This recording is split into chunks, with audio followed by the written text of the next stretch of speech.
trust. Kaya mo bang ibalik ito sa taong hindi naman pinahalagahan ng tiwala? Hindi nga ba't ang tiwala ay maihahalin tulad sa basag na salamin? Pilit mang ayusin ay may lamat pa rin.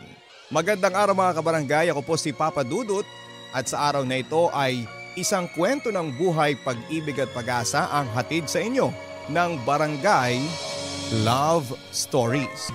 Magandang araw po sa lahat ng mga masusugid na tagapakinig ng Barangay Love Stories. Tawagin niyo po ako sa pangalang Zach, 23 years old, bunso sa aming tatlong magkakapatid. Ang tatay namin ay isang pulis, ang nanay naman namin ay nasa langit na, baby pa lang ako. Hindi ko na siya nasilayan dahil namatay siya noong ipinanganak niya ako. Buong buhay ko ay mga kapatid at tatay ko na ang nag-alaga sa akin. Hindi naman naging mahirap para sa akin yon dahil magkakasundo naman kaming lahat sa mga bagay-bagay. Mula sa toys hanggang sa mga movies na pinapanood. Laro naming magkakapatid noong bata pa lang kami ay baril-barilan sapagkat idolo naming tatlo ang tatay naming pulis. Suportado naman kami ni Papa dahil siya pa ang bumibili ng mga laruang barel at iba pang mga astig na laruan. Bata pa lamang ako ay pangarap ko nang maging pulis, ganon din ang mga kapatid ko. May pagkakataon nga lang na pinaparinggan ako ni tatay na sana daw ay maging nurse ako katulad ni nanay. Pero kilala ako ng pamilya ko. Kung ano ang gusto ko ay gagawin ko kasi hodang aayaw ang mga tao sa paligid ko. Noong nasa high school na ako ay marami akong naging kaibigan at isa sa kanila si Bart na kasangga ko sa halos lahat ng bagay. Pareho kasi kami ng trip lalo na sa mga girls. Kapag may kursunada ako ay tinutulungan niya akong pumorma at ganon din ako sa kanya. At sa sobrang dikit namin ni Bart ay sa bahay na namin siya natutulog kung minsan. Naging kaibigan din niya ang mga kapatid ko. May mga pagkakataon nga na doon na siya kumakain at natutulog. Ganon din ako sa bahay nila, dadalawa kasi sila doon ng nanay niya dahil nagtatrabaho sa Doha, Qatar ang tatay ni Bart. Minsan nga kapag dadalawa lang kami ni Bart ay nagtitrip kami sa mga chicks. Hilig namin pareho ang maputi at maganda. Ligawan mo na, baka maunahan pa kita. Biro ko kay Bart noong mapansin kong titig siya ng titig kay Meryl, kaklase namin. Type naman kaya ako niyan, dude. At tubiling sabi niya, ako nang bahala. Nasa likod mo ako, dude. Sagot ko sabay akbay kay Bart. Sa totoo lang, Papa Dudut, kung itsurang pag-uusapan ay panalo si Bart. Matangkad, moreno, brown ang mata niya kaya't pag tinititigan ay parang nakakalusaw. Makapal ang kilay, matangos din ang ilong at sumakto ito sa haba at makinis niyang mukha. Perfect kung sabihan siya ng ibang tao. Gwapo din naman ako, Papa Dudut, pero magkasalungat kami ni Bart.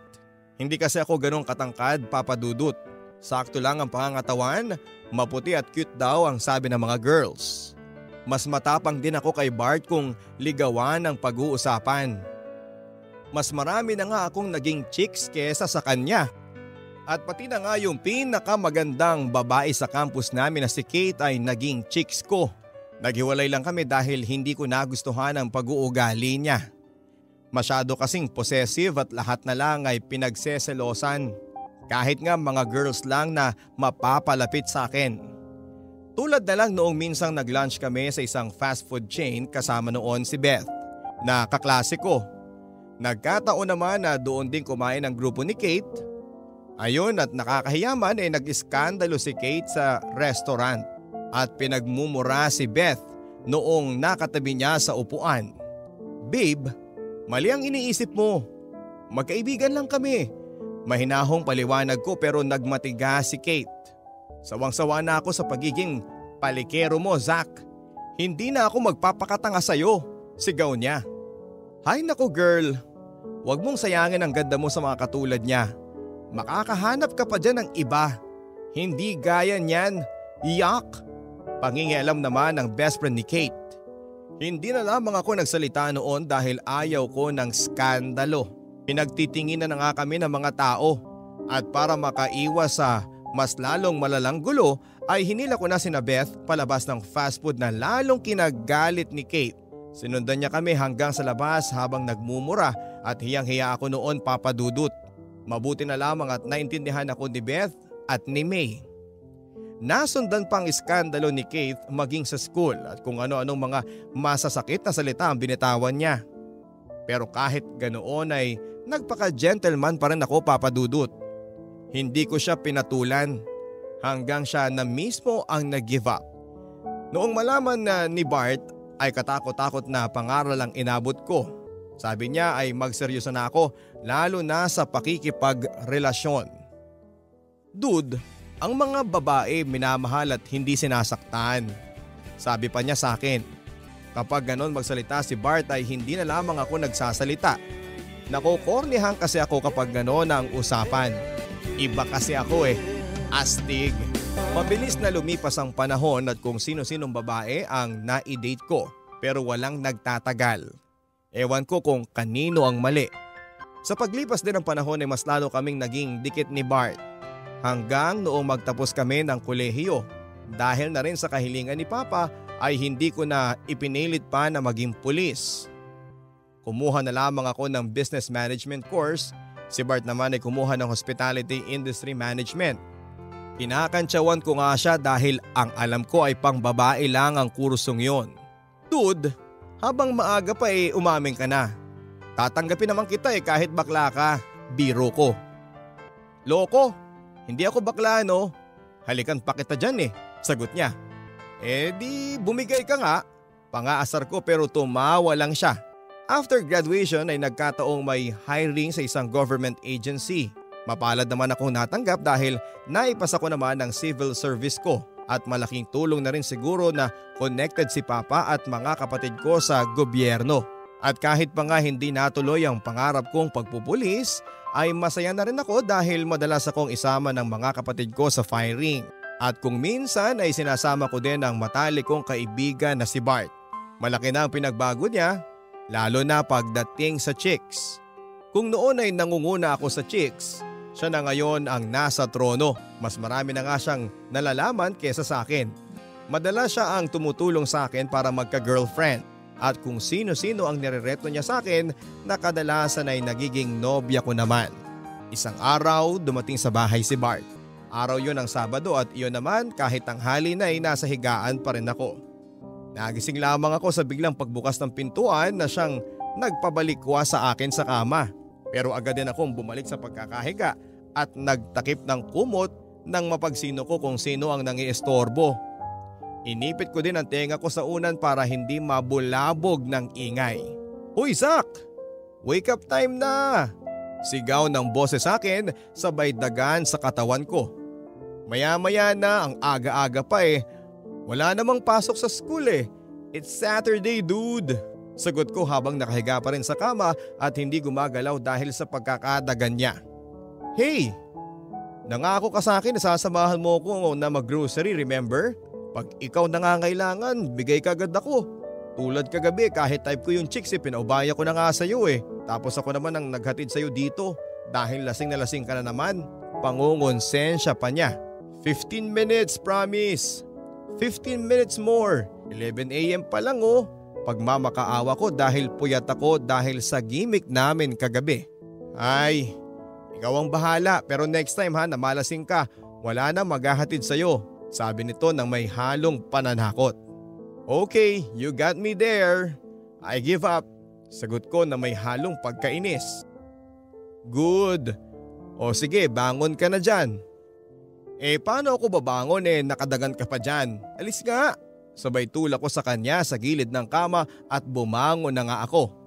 Magbihis ka na lang, mamaya ka na maligo. Wala namang magbabago Sabi niya na hindi pa rin lumalabas.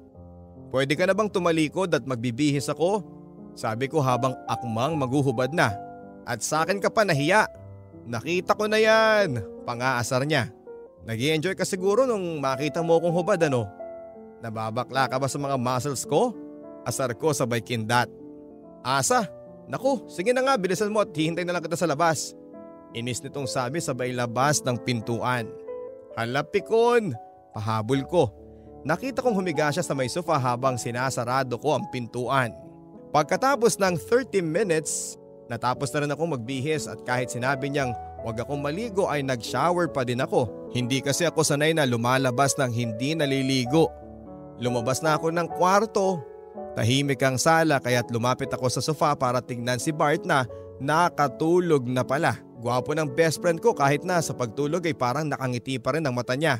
Kaya laging punong-puno ng customer ang kanyang restaurant dahil mata pa lang ang tingin ay nakangiti na kaagad. Yun bang pag may hiniling siya at nagkataong nakatitig ka sa mata niya ay hindi mo magagawang tanggihan yun.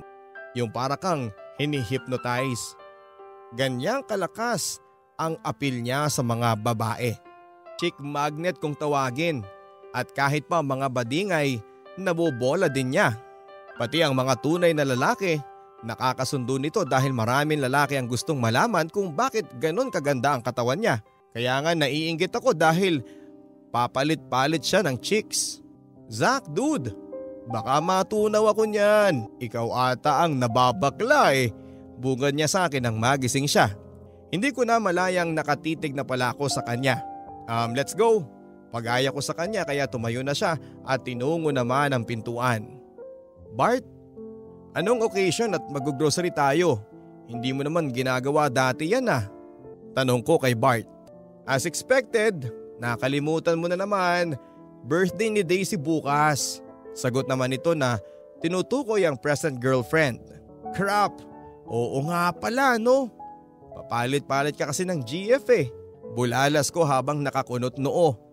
Nagplano ako ng masayang surprise party para sa kanya. Masayang sabi nito. Surprise party? Aba masaya yan ha? Sabi ko. Actually hindi naman masyado eh. Mga malapit na kamag-anak at kaibigan lang ang in-invite ko. Sabi nito at may ngiting nakakaloko. Nakarating na nga kami sa mall pero bago kami mamili ng mga kailangan para sa party ay nag-aya munang kumain si Bart dahil past 12 PM na rin. At medyo gutom na rin ako. Nag-aya siya sa isang Chinese restaurant dahil paborito kasi ni Bart ang maanghang. Umupo na nga kami sa may bandang likuran ng restaurant para medyo tago. Alam kasi namin na medyo takaw atensyon kami lalong-lalo na si Bart. Bakit kasi dito pa tayo kumain? Sa resto mo, libre pa. Tukoy ko sa nag-uumpisa pa lamang na restaurant ni Bart. Maiba lang. Maikling sagot nito habang tinitingnan ang menu. Para tuloy tayong nagde-date. Tingnan mo nga puro couple lang nandito. Ang awkward dude. Angal ko. Malisyoso ka naman masyado. Besides, eating in your own restaurant is not a good marketing strategy. Mas mabilis kang malulugi pag ganoon. Dugtong pa niya. Di magbayad. Kontra ko naman sa kanya. You can get some ideas kung kakain ka sa ibang restaurant. Malalaman mo kung paano sila mag-handle ng customer, ano ang service nila, kung gaano kasarap ang pagkain nito at madami pa. Marami kang pwedeng malaman just by observing them. Pagpapaliwanag ni Bart sa akin. Tama ka nga, total 1 year and 6 months pa lang ang resto mo at pwede mo pa rin ma-improve. Dugtong ko pa. See? So order na tayo. Huwag mong isipin na date ito ha, nakakadiri ka, sabi niya. Umiling-iling na lamang ako sa kanya. Sarap na kasama si Bart Papadudut, kaya nga halos 10 taon na kaming magkaibigan. Hindi ito nauubusan ng kwento at kahit mga simpleng bagay ay nagagawan niya ng kalokohan, lalo na pagdating sa babae. Hilig kasi niya ang mag-rate ng 1 to 10 ng mga babaeng nakakasalubong namin o dumadaan sa harap namin. At bibihira nga sa kanya ang may umaabot ng 10. At naaalala ko nga na ang huling nirate niya ng 10 ay nilapitan niya at kinuha niya ang number at ayun, hindi nagtagal ay naging sila pero hindi naman sila nagtagal. Ang mga nire-rate niya kadalasan ay 8 o 9 at kapag kinuha niyang number ay sa akin niya ibabato. Pag ikaw nadaan sa harap ni Bart ay swerte ka kapag na-rate ka ng 5 o 6 ni Bart. Pagkatapos kumain ay dumiretso na kami sa grocery para mamili ng mga kakailanganin. Hanggang doon ay hindi kami tumigil sa pag-rate ng mga babae. Bart, tingnan mo yung chicks 180 degrees. Utos ko sa kanya at lumingon nga siya sa direksyon na tinuturo ko na may babaeng sexy, matad at maalam modelo ang dating. Nope, 4 lang yan. Pagsalungat ni Bart. Ang taas talaga ng standard niya. 4? Dude, halos kamukha na nga ng last GF mo yan eh. Kontra ko naman. Hindi no? Tingnan mo yung likod niya masyadong malaki. Hindi proportion sa katawan at yung sa harap. Okay, I get it. Hindi mo siya type. Pagtutol ko sa kanya. Eto Bart yung girl sa cashier number 6. Turo ko ulit. Oh dude, ang galing mo. Nakadiscover ka ng taong hipon. Lait nito sa babae. Grabe ka talaga. Mukha nga nag-gym Kontra ko ulit. Oo nga no. Bakit kaya di niya i-workout yung mukha niya? Baka ma-improve. Pang-aasar pa niya. Pero bigla siyang tumahimik. Zack. Left. Yellow shirt. Turo ko sa babaeng namataan ko. I think I found the perfect 10. Perfect. For you dude. Dugtong pa nito at agad naman niyang pinuntahan yung babae. Hoy Bart! Huwag mong lapitan huy! Mahina kong sigaw pero hindi niya yon pinakinggan. Kinausap niya yung babae at maya-maya pa ay dahan-dahan silang naglalakad papalapit sa akin. Kinakabahan ako noon kahit ang ngiti ay abot tenga. Zack, this is Belle. Belle, this is Zack. Pakilala niya sa akin at nakipagkamay naman ang babae. Hi, nice to meet you. Bati ni Belle. Same here, pasensya ka na mukhang naabala ka ata nitong best friend ko Pa-gentleman na sabi ko. Wala yon, isa pa malakas sa akin tong si Bart Dahilan naman itong si Belle. Wait, paanong malakas? Magkakilala ba kayo? Tanong ko na medyo naguguluhan. What can you say? It's a small world. Oo, magkakilala kami ni Belle. Sabat naman ni Bart, sabay akbay kay Belle. Paano nangyari? Magjowa ba kayo? Tanong ko. No, hindi kami magpartner or something, sagot ni Belle. Belle and I are childhood friends. Way back elementary pero lumipat siya ng Pampanga at doon na nag-aral. Pag-i-explain naman ni Bart. Doon na nga nagsimula ang bonding. Nagkakwentuhan kaming tatlo habang nag-grocery. Minsan tawanan sila ng tawanan habang ako naman ay abala sa pamimili ng mga kakailanganin ni Bart. Marami akong nalaman kay Belle habang nakikinig sa usapan nila ni Bart. May negosyo daw itong RTW, single but ready to mingle. So saan kayo niyan Zack? Tanong ni Belle habang naglalakad kami palabas ng grocery store. Pwede ba tayong manood ng sine or magkape? Singit ni Bart sabay siko sa tagiliran ko. Ganun ba? Ako mauna na ako guys may pupuntahan pa kasi ako Ang sabi naman ni Belle. Ganun ba? Sayang naman May next time pa naman right? Di ba Zack? Sabay akbay ni Bart sa akin. Oo naman may next time pa. Nakangiting sagot ko sabay abot ng cellphone ko kay Belle para ma-save niya ang number niya. It's nice meeting you Zack. And it's nice to see you again Bart. Paalam ni Belle. At kahit nakalayo na ang sasakyan ni Belle ay nakatulala pa rin ako. Ganda dude di ba? Siko sa akin ni Bart. Tama si Bart papadudot. Maganda si Belle at unang kita ko pa lamang sa kanya. Niligawan ko nga si Belle at sa tulungan ni Bart ay mabilis ko naman siyang napasagot. Napaka-hot ni Belle papadudot. She's a good kisser at torid kung torid. At handa sa lahat ng wild na bagay. May experience na kasi si Belle sa mga ganon at siya mismo ang nagsabi sa akin bago ko siya naging nobya. May boyfriend daw siya na matanda dati. Kaya nga daw umasenso siya sa buhay dahil bigay hilig sa kanya yung matanda kapalit ng bigay na sarili naman ni Belle. Noong mabuking siya ng asawa ng matanda ay umuwi siya ng probinsya para makaiwas naman sa skandalo. Sa totoo lang papadudot ay turn off ako kay Belle noong malaman ko ang mga yon. Pero habang nakakasama ko siya ay unti-unti ko naman siyang nagugustuhan. Nangyari yon nang makilala ko ang pamilya ni Belle. Kitang-kita ko kung gaano kamahal ni Belle ang pamilya niya. Bali si Belle ang bumubuhay sa kanyang pamilya. Siya din ang sumusuporta sa pag-aaral ng dalawa niyang kapatid na parehong nasa kolehiyo. Yung mga bali-balita tungkol sa pagpatol ko sa may asawa, totoo lahat ng yon Zack. Pero may dahilan ako ang sabi niya. Pero bakit mo ginawa ang lahat ng yon? Hindi ka ba natatakot sa karma? Takang tanong ko. Mahirap lang kami Zack. Alam mo yan, kailangan kong suportahan ang pamilya ko. Hindi ko namang ginusto na ganito kami eh. Medyo naiiyak na sabi niya. Ako, bakit mo ko pinatulan? Wala naman akong maitutulong sa'yo at sa pamilya mo, sabi ko. Alam mo Zach, hindi naman ako ganong kamukhang pera. Oo, kung utak ko ang paiiralin ko, malabong patulang kita pero hindi eh. Puso ko ang ginamit ko. Iba ka, mabait na pogi pa, sabi niyang nakangiti. Yan naman ang gusto ko sa'yo Bel. Alam na alam mo kung paano mo i-appreciate ang kagwapuhan ko, sagot ko.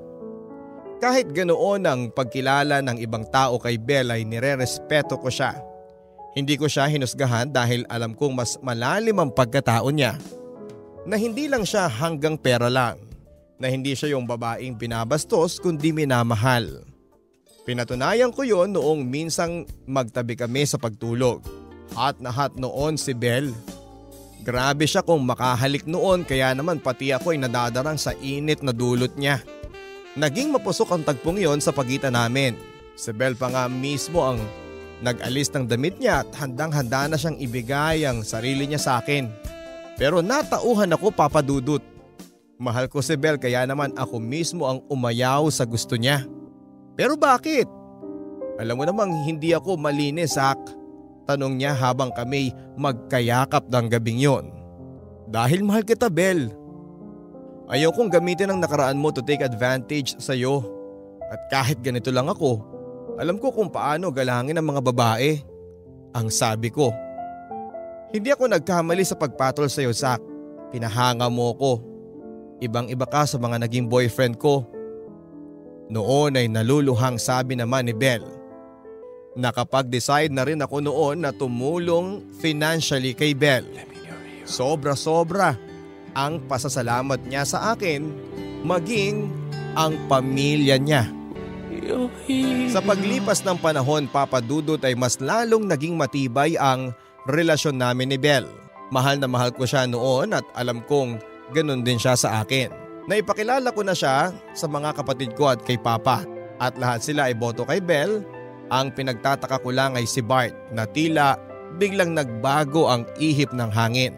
Isang araw nagkayayaan kami na mag-jam ni Bart. Gusto ko na rin kausapin siya tungkol kay Bel. Gusto kong ipaintindi sa kanya na mahal ko si Bel at tanggap ko ang nakaraan niya. Pero ipinipilit niyang hindi si Bel ang nababagay sa akin. You deserve someone better dude. Ang daming matino sa paligid, sabi niya. Ikaw ang nagpakilala sa akin yan dude eh. Tapos ngayon ganyan ka, sabi ko. Dahil akala ko hindi mo siya seseryosohin. Na pang short time lang yung kagaya niya, sabi niya. Dude, huwag ka namang magsalita ng ganyan sa girlfriend ko. Mahal ko yung tao. Kung ayaw mong mag-away tayo huwag ka na lang magsalita against sa kanya. Naiiritang sabi ko kay Bart. Pero hindi pa rin siya nagpatinag kaya kami nagkaroon ng napakainit na pagtatalo. Ano bang gusto mong mangyari dude ha? Baka naman kursunada mo yung nobya ko, sigaw ko. Hindi totoo yan. Pinoprotektahan lang kita Zach. Ayokong masaktan ka dahil mahal kita. Kaibigan kita, sabi niya. Ayos ka pala Anong akala mo sa akin? Hindi ko alam ang ginagawa ko? Angal ko. Okay. Alam mo kung bakit sinasabi ko to? Dahil nakita ko mismo ng mga mata ko kung paano ka lokohin ni Bel. Dude, hanggang ngayon hindi pa rin siya nagbabago. Nagpantigang-ting ako sa mga sinabi ni Bart kaya naman hindi ko na napigilan ang sarili ko. Mabilis na umingkas ang mga kamao ko na tumama sa mukha ni Bart. Huwag mong pagsalitaan ng ganyan ang nobya ko. Hindi mo siya kilala tulad ng pagkakakilala ko. Sigaw ko kasunod ng mga malulutong na mura. Pero imbis na labanan ako ay masasakit na titig ang binitawan sa akin ni Bart. Sabihin natin kilala mo siya. Pero dude, mas matagal mo na akong kakilala at hindi ako nagsisinungaling sa'yo. Nakita ko si Bel na may kasamang matandang lalaki sa mall. Magkakbay sila at kahit sino ay hindi sasabihing wala silang relasyon.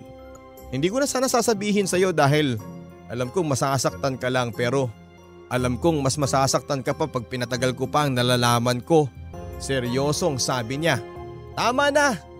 Hindi ako naniniwala sa mga sasabihin mo. Iba na ngayon si Belle. Sigaw ko. Pick up girl pa rin siya, dude. Pick up girl ang nobya mo. Galit na sigaw niya. Muling nag-init ang ulo ko, tinadyakan ko si Bert at pasalya ko siyang tinulak sa pader. Minura-mura ko siya pero hindi siya lumaban. Klaka pala sige. Bakit ayaw mong lumaban? Sabi ko pero umiling-iling lang si Bart bago ako iniwan. Lumipas pa ang ilang araw hanggang sa ako na mismo ang nagduda kay Belle. At totoo pala ang mga sinasabi sa akin ni Bart. Nangyari ang kinakatakutan ko, Papa Dudut. Bigla na lang akong iniwan ni Belle at dahil nakahanap siya ng mas makapagbibigay sa kanya ng karangyaan. Muli siyang pumatol sa isang lalaki na may asawa. At noong kinumpronta ko siya ay naging mainit ang aming pagtatalo. Bakit mo nagawa sa akin to, Belle? Akala ko ba mahal mo ko? Kung pera lang, kaya ko magbigay sa'yo. Puno ng hinanakit na sabi ko. Alam mo ang dahilan kung bakit kailangan nating maghiwalay, Zach? Alam kong mahal na mahal mo ko. Ganon din ako sa'yo pero sadyang hindi talaga tayo para sa isa't isa. Sabi niya. Hindi pa ba ako sapat, Belle? Hindi pa ba sapat na nagmamahalan tayo? Umiiyak na tanong ko. Hindi, Zach. Sorry. Pero hindi ikaw ang makapagbibigay ng kaligayahan sa akin. Sabi niya. Nagmamakaawa ako noon kay Belle at lumuhod ako sa harap niya. Para lang hindi niya ako iwanan. Pero nagmatigas siya. At paulit-ulit na sinabi na hindi ako ang makapagbibigay ng kaligayahan sa kanya. Hindi ko alam ang gagawin ko nang iwanan ako ni Belle, Papa Dudut. Mahagulhol ako noon. At wala akong pakialam noon kahit na pinagtitinginan na ako ng mga dumadaan. Hindi pala sapat lang na mahal nyo ang isa't isa dahil may mga bagay na kailangan mong bitawan para sa pansariling pangangailangan. Si Belle ay pinili niya akong bitawan para makakapit sa iba. Paulit-ulit kong naririnig habang umiiyak ang mga huling salita niya sa akin. Na hindi ako ang makapagbibigay ng kaligayahan niya. Hindi ko alam kung saan ako pupunta noon at ayokong umuwi ng bahay dahil ayokong makita ng mga kapatid ko ang pagluha ko.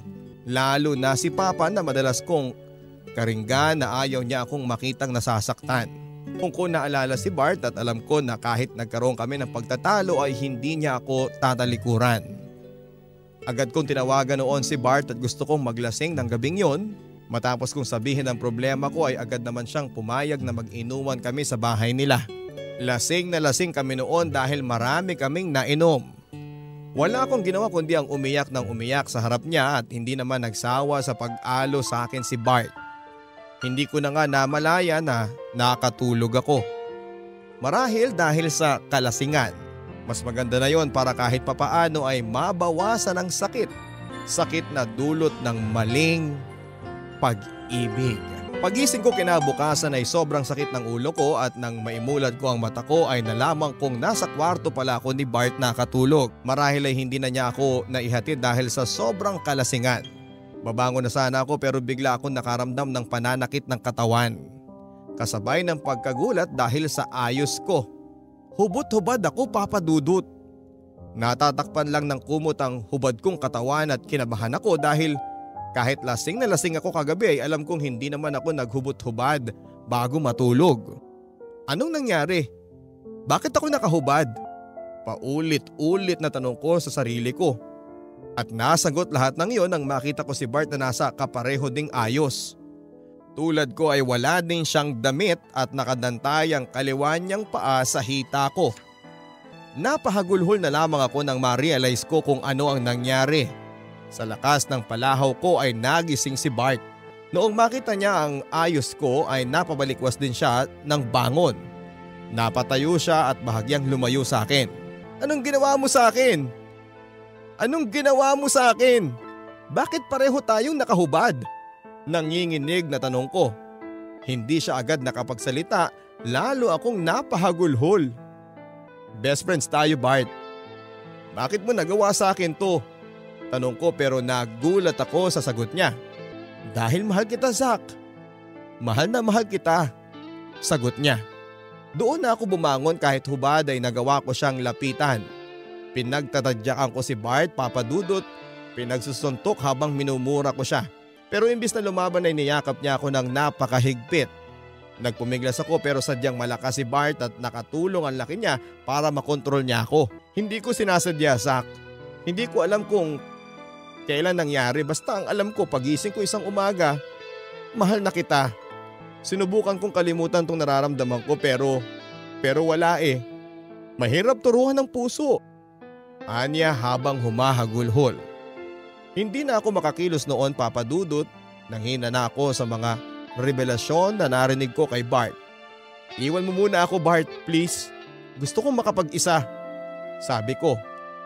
Iniupo muna ako ni Bart sa kama bago ito lumabas ng kwarto. Ilang minuto nang nakalabas si Bart ay tulala pa rin ako habang lumuluha.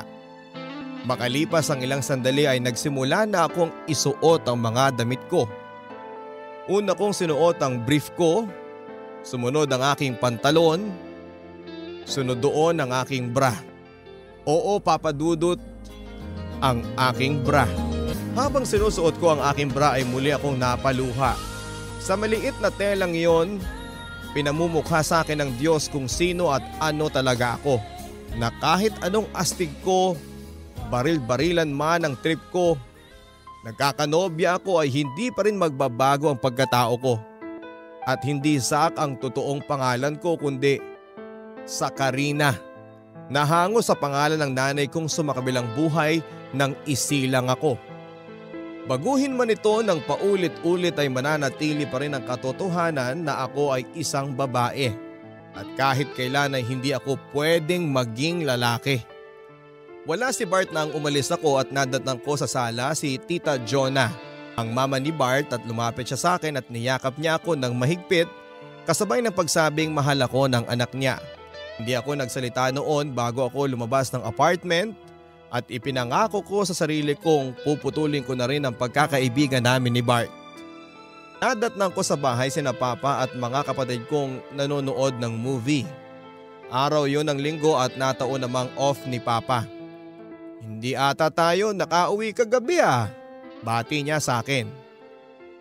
Oo nga, ni hindi ka man lang nagpaalam, tuloy ni Kuya Ram. Buti na lang at nag-text si Bart na magkasama kayo. Kung nagkataon nagpanik na kami, ani ni Papa. Tumango na lamang ako at nagpaalam na napapasok ng aking kwarto.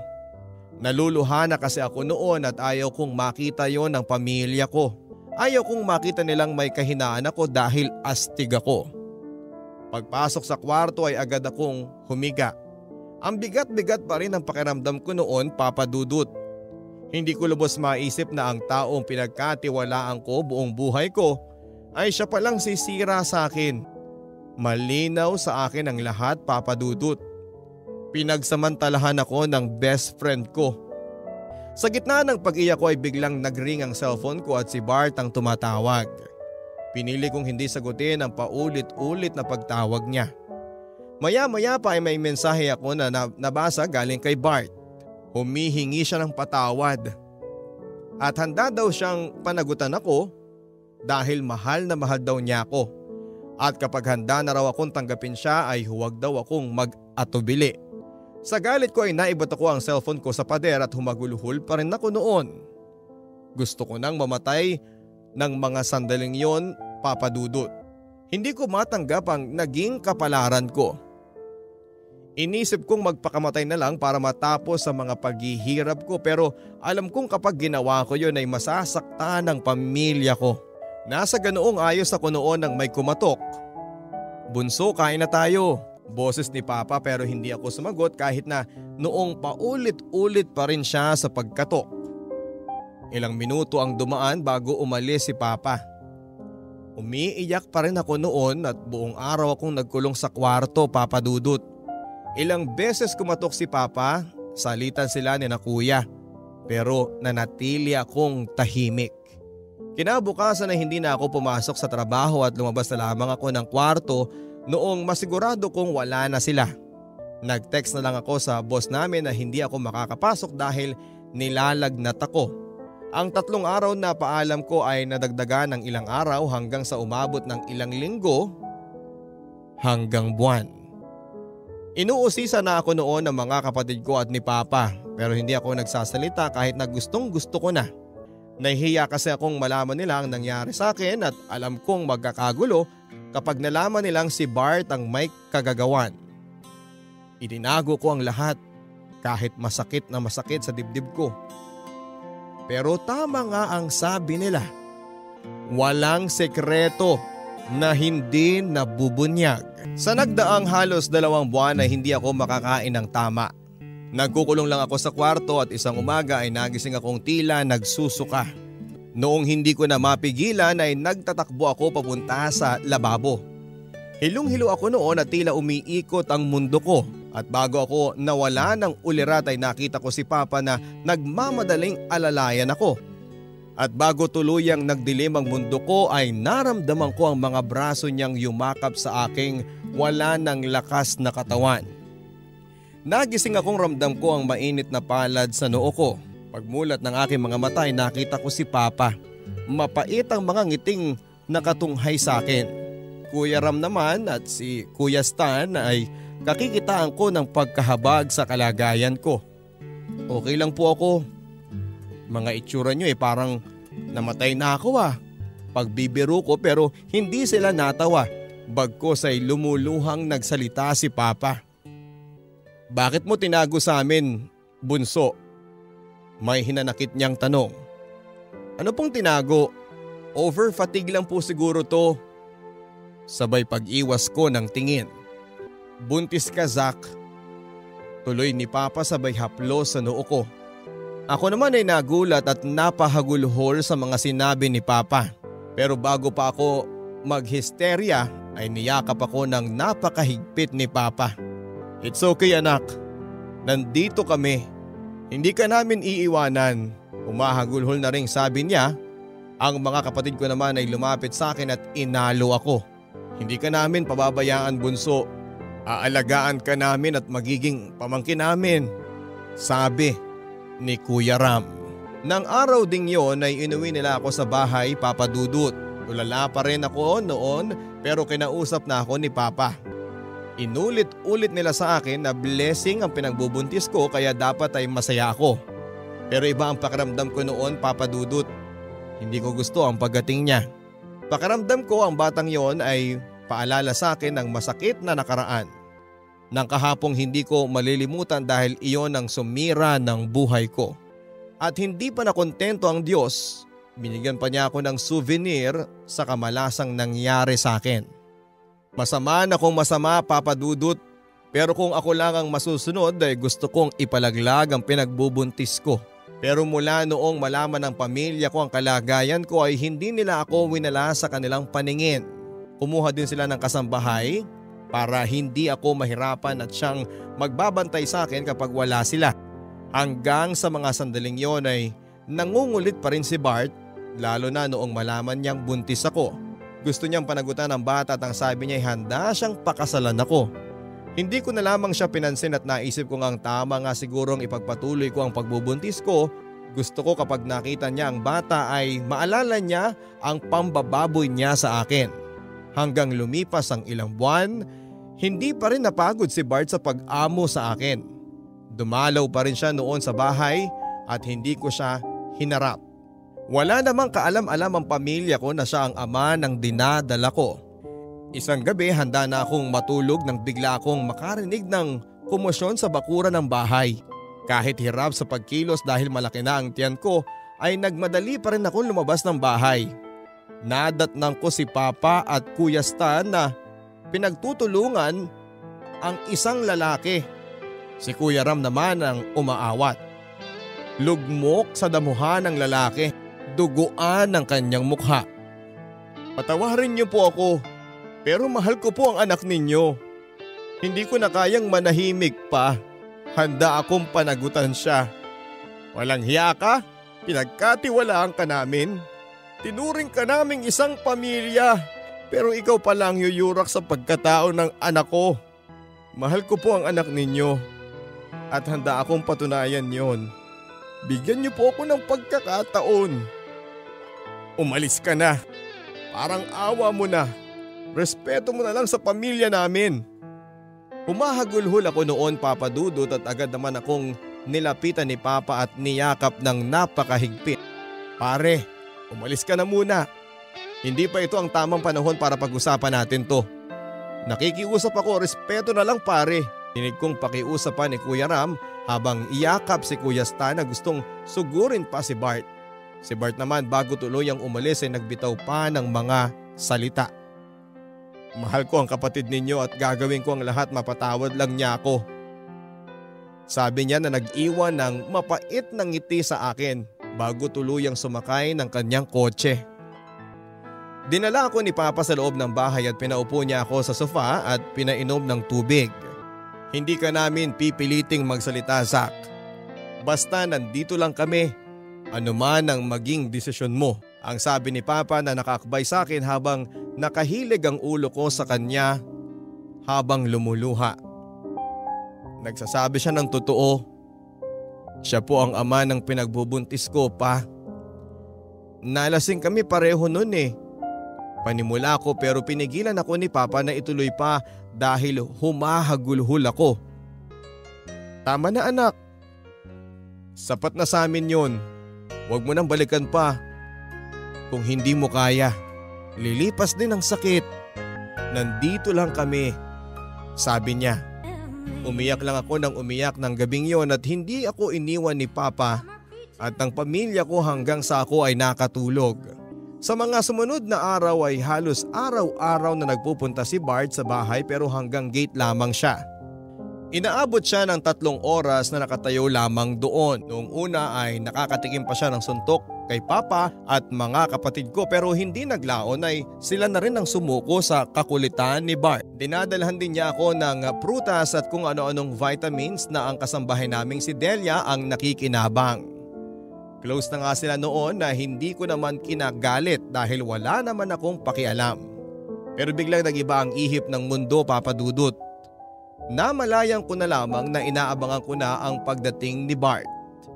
Hindi ko maipaliwanag ang nararamdaman ko, Papa Dudut. Hinahanap-hanap ko na ang pangungulit ni Bart.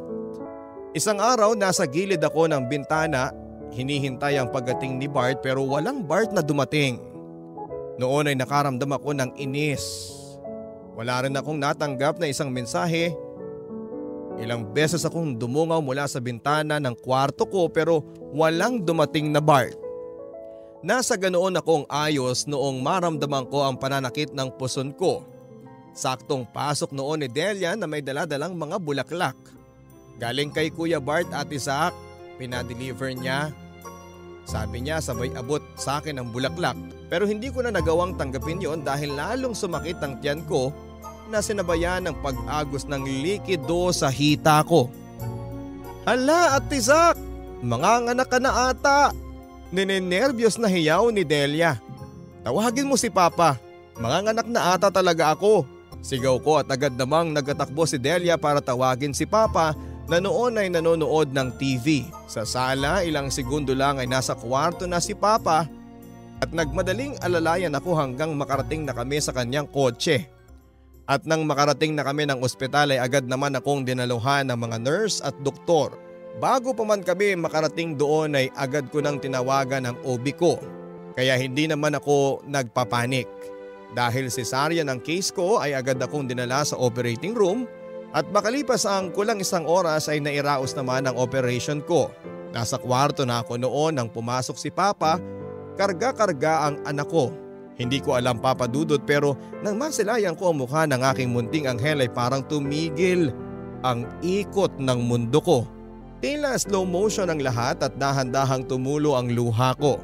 At sa pagkakataong iyon ay nagpasalamat ako sa Diyos na naipanganak akong babae.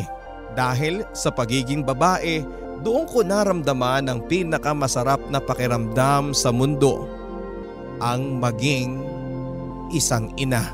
3 araw kaming namalagi sa ospital at noong masigurong ligtas kami sa anumang peligro ay umuwi na kami kasama ang bagong miyembro ng pamilya.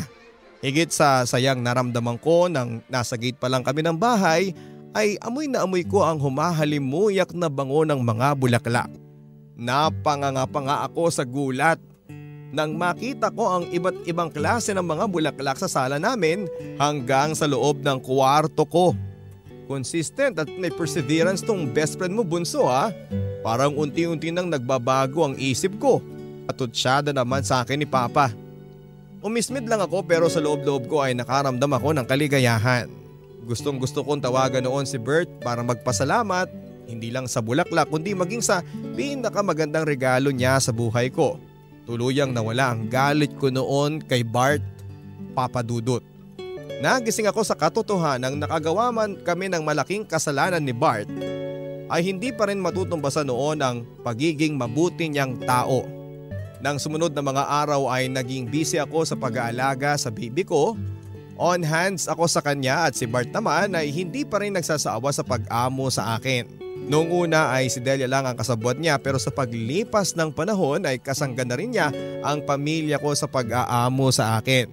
Hanggang sa naging bukas na naman ang tahanan namin para kay Bart. Hindi naman ako nagreklamo noon dahil iba ang sinisigaw ng puso ko. Isang araw ng Sabado nagpapahinga ako sa kwarto nang biglang bumukas ang pintuan. Mag-isa lang ako noon dahil nilabas ni Papa si baby para maarawan.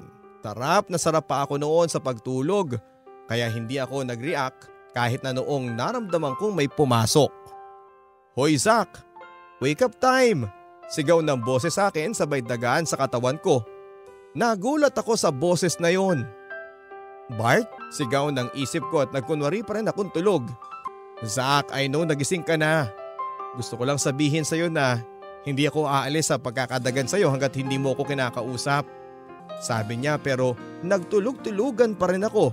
Kaya naman hindi ko napaghandaan ang sumunod na ginawa niya. Bigla na lamang niya akong siniil ng halik sa aking mga labi. Napamulat ako sa ginawa niya at nanlaki ang aking mga mata at hindi ko alam kung magpupumiglas ba ako o magpapaubaya na lamang. Hanggang makalipas ang ilang sandali ay binitawan ni Bart ang mga labi ko. Habol-habol ko noon ang hininga ko. "Ano? Kakausapin mo na ba ako o gusto mo ulit na mahalikan ka?" Ang gigipit niya sa akin. Bago pa ako makapagsalita ay akmang hahalikan ulit niya ako pero naitulak ko siya. "Wala tayo pag-uusapan, Bart."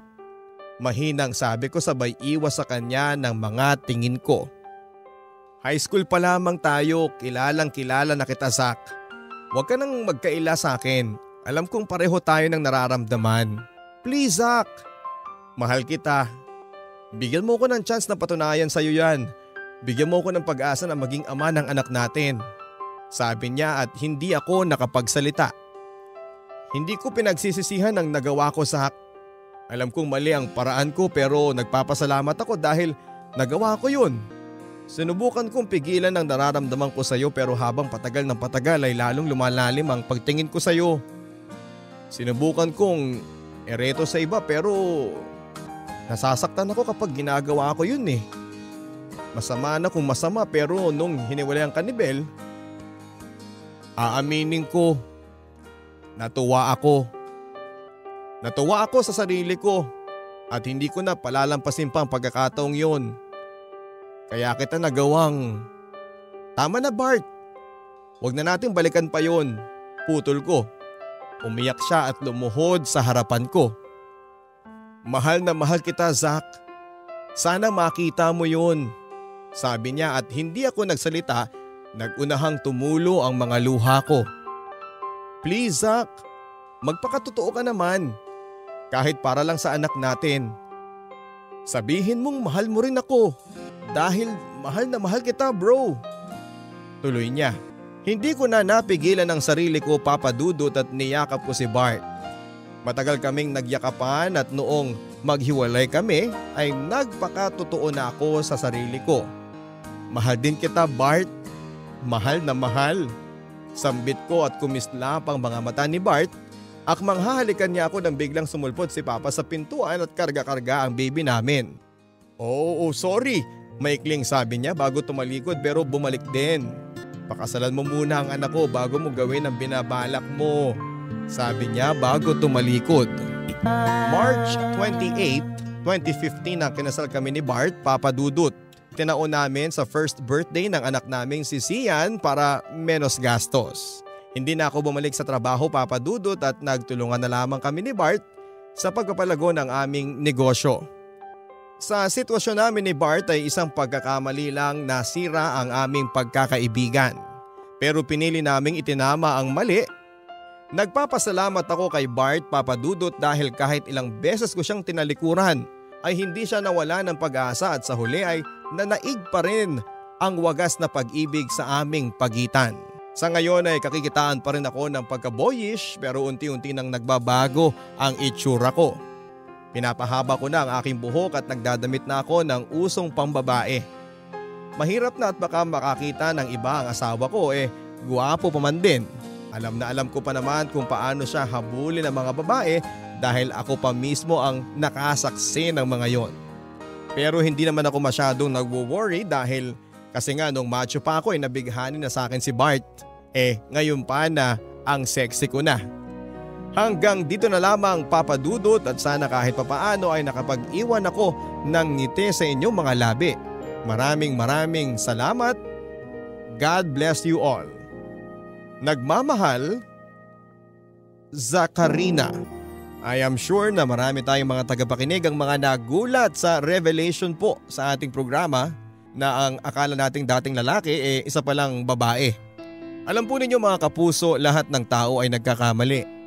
Pero sa pagkakamali ay maaaring magkaroon ka ng pag-asa na mabawi pa rin ang iyong kasalanan sa pamamagitan po ng pagpapakita ng sinserong paghingi ng patawad. Hanggang sa muli mga kapuso, ako po si Papa Dudut, inviting you all to download ang ating pong episode na ito sa ating pong podcast. Hanapin lamang po ang link sa ating pong Facebook account, Barangay Love Stories.